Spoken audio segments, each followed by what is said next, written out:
si dhoggate siyyuu si tolti. Ummata si kafalanutu harka duwwaa manatti hin galtu waan kan waan inni hamilee kan kee kaani kafalee si dhoggate nutu si kafalee mana keetti galta. Ati kanaafuu waan warri jaarsaa si jedhe eegi abbaan Abdallaa gizee fedhe waan barbaade si haa godhu garuu dhugaa tantee tana cooratti hin deebisanii haasii fixanii galatan qabduu jechuu barbaadee tan akka biyyatti eeggadhu. Galatoo yaada kennanullee jaarsota indeena galatooma jaarsa sama biyya jiruun araara buusanii baga deebitanii bakka xoorinnan haa dhaabatu lolli haa dhaabatu masaaraa hiikkadha namni jirtan martinuu akkasitti jaarsummaan haa ilaalamu akkasitti keessan isaan illee waan argatanii waan dhabaniin isaan kabajuu jaarsota tanniin kabajuu qabna harka darbuu qabnu an akkasuma jedha sila gaafii biraallee numa qabaa taa'ume jechamaaf jedha jaarsota ta'edana gaafii biraa gaafachuu fedhe akkasumatti haa taa'u kaa duuba gaafa biraa gaafa kun dhumate sin gaafanna. Eeyyen baru inshallah gaafii kan kee barreeffadhu ol kadhu baru gaafachuun kan kee noolamu gaafiin kan kee inshallah baruuf si fayyada. Akkas qeerroo atillee ulfaadhu waanuma amma jenne tanatti ciibsinee adeefnu yoo taphni biraa jiraata haa taphatamu. Nuraddiin as jala deemtee no solution kan jettu inshallah is gonna be solution as soon as possible. Yeroo gabaabaa keessatti yoo solution hin argamin jechaadha.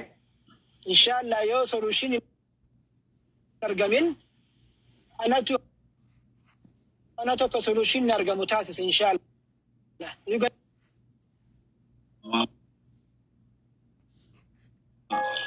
Nagaan nu bula. Atillee deemira Abbaa Abdallaa jedhe. Deemira afaanillee. Dhagaatti akkasiin jedhu. Waraanni raasaa dalagu haa dalagu manu isimatu waan fedhe jechuu dhaba malee waraanni raasaa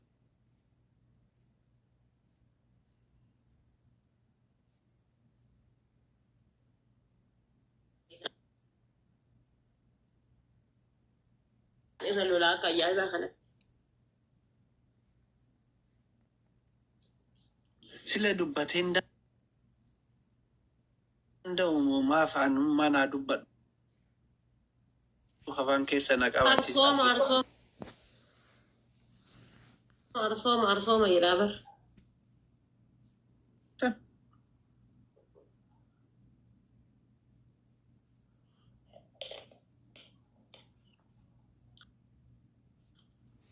Deemira Abbaa Abdallaa maal goota jala invaayitii sittaa erguuf teettamoo.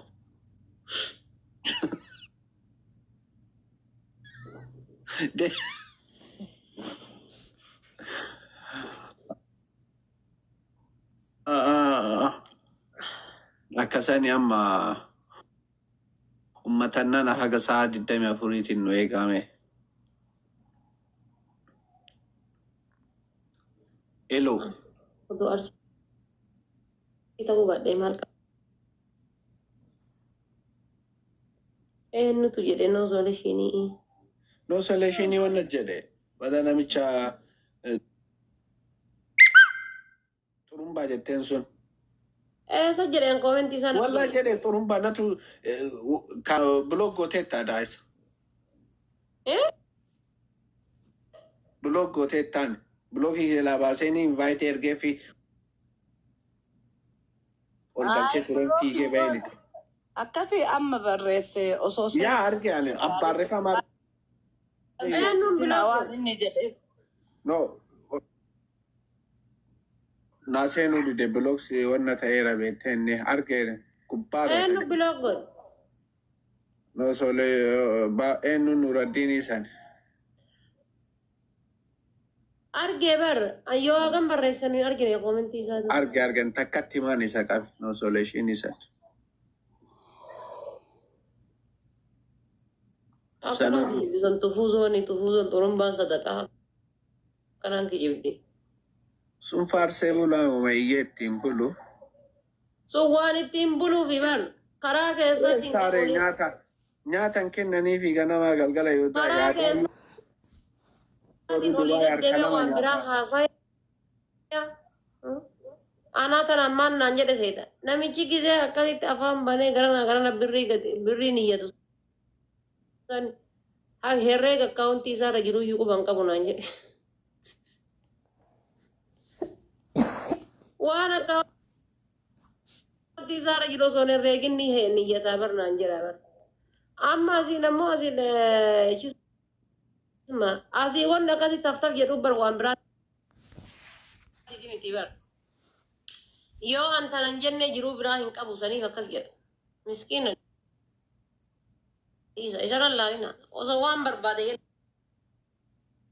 yoomaa miti wallahi nama jaartii ofii dhisee utee namaatiif galimu jiruu qabu kaa maa isaa eessaa nyaata qursii eessaa nyaata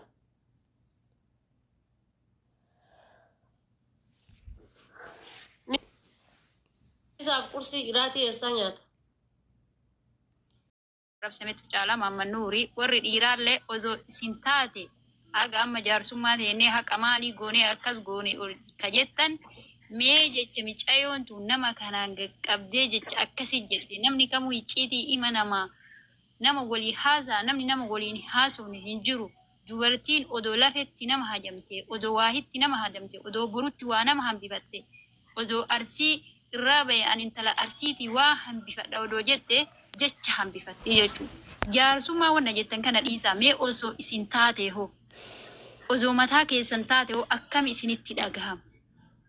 Mallaqa kana akka nama tokkooti chaalenjii hin guunneemi akka intala arseetitti akka intala uumaa duudhaa qabduutitti gadi baate yaa saba koo namni kun nakkenne har'a ana dubartummaa na orgate moo maali jettee odoo gara nyaattee gabbaatee himatte ila namni hunduu sagalee ta'aaf nullee kaadha maammannuurra lollu isii irra lollaa jechuu okay sirnaan odoo himatte afaan gaarii caalaa jetti Oromoon namni afaaniin gaafa afaan qajeeli nama ajjeese gaafa afaan dabe ammoo wanni tokko hin jiru jechuudha. Haqarra dhaabbadha. Nami kamiyyuu yoo barbaade kennuufii danda'a. Dafqitee finne kun fedhiidha. Ka beekuu qabdan. Ka fooloo godhe ilmaan Oromooti. Garuu namni dharaan nama deeggartan jechuudha. Dharaan hadhiirri surree yoo akkana arrabsamu yoo salphatu har'a bar arsii guutuutu arrabame. Osoo ambataate hadhan hunduu asirraa iyyinaa jechuudha. Guddinna keenya jibban nama keenya jibban jabaa keenya jibbaniin jechuudha. Osoo mambeettan dhugaa irraa hin darbina. Akkamitti dubartii ilma dhiiraa gabbaaftee kakalee arrabsiteerra ka har'a salphifteerra namni ima namatti waa haasa. Namni namatti waa haasa'uun hin jiru. Okay?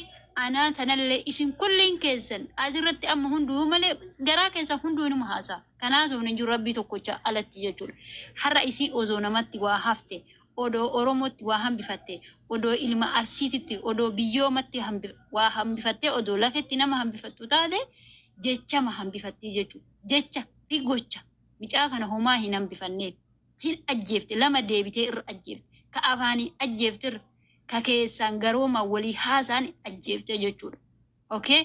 Kakaleessa eenyutu akkasitti namaa diggisee akkasitti hamilee isii godhee bakka tokkotti hamilee isii ol kaasee akkasitti sunuu galataa bar nama nafsee qabutti kaleencaa miti namni marfee takka namaa godhe marfee takka gisee rakkattee namni si bira dhaabate nama haqlii qabu irratti sunuuf garuu nama haqlii qabne osoo akka baaraatti turre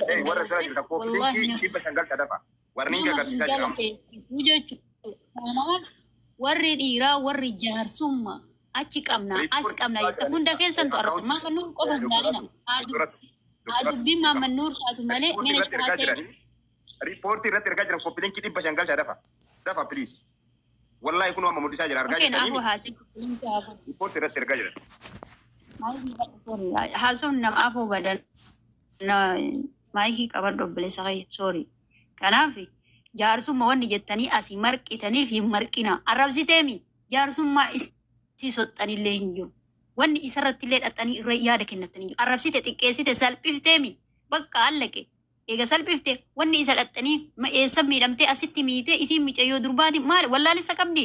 Jaartii guddoo bar haadha nu dhaluu dandeettu bar haadha teennaa bar kana beekuu qabdani. Faarsee bulaa hin ta'ina abbayyoo namaa dubbattan haqaan dubbadha. Osoo isin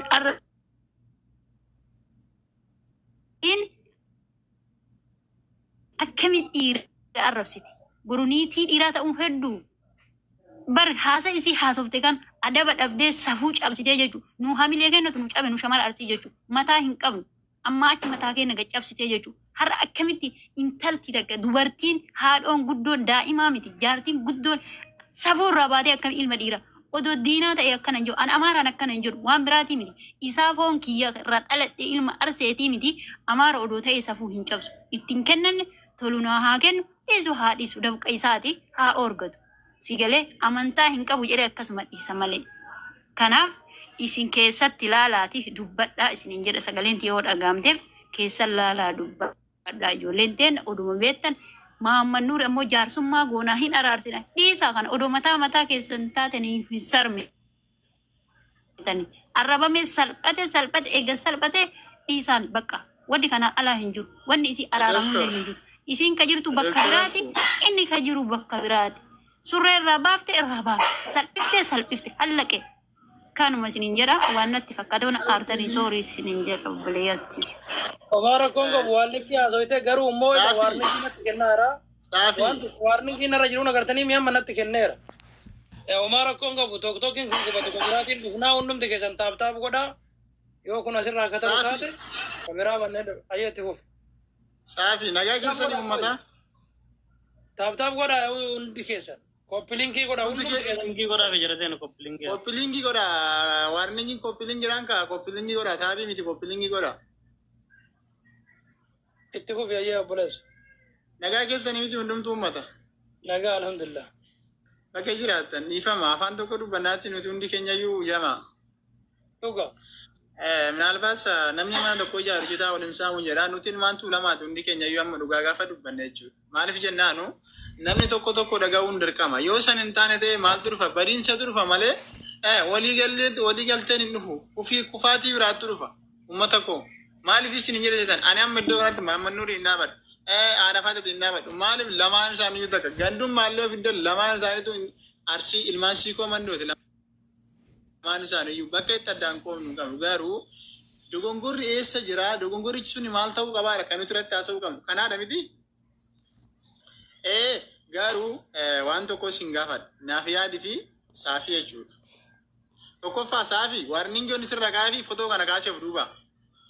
Atillee naaf yaadi fotoo haadha faatee kaasaa. Silla maaliyyuu kaasaa. Maaliif seetan jedhana. Fotoo irratti osoo hin taane yaadicha jiru keessa gadi buunee yoo haasofne maal gochuutu danda'ama. Bilcheessuu ni danda'ama. Garuu fotoo laxxabnee furmaanni abadan dhima hin dhufne. Haadha faatatiif illee furmaanni hin dhufu.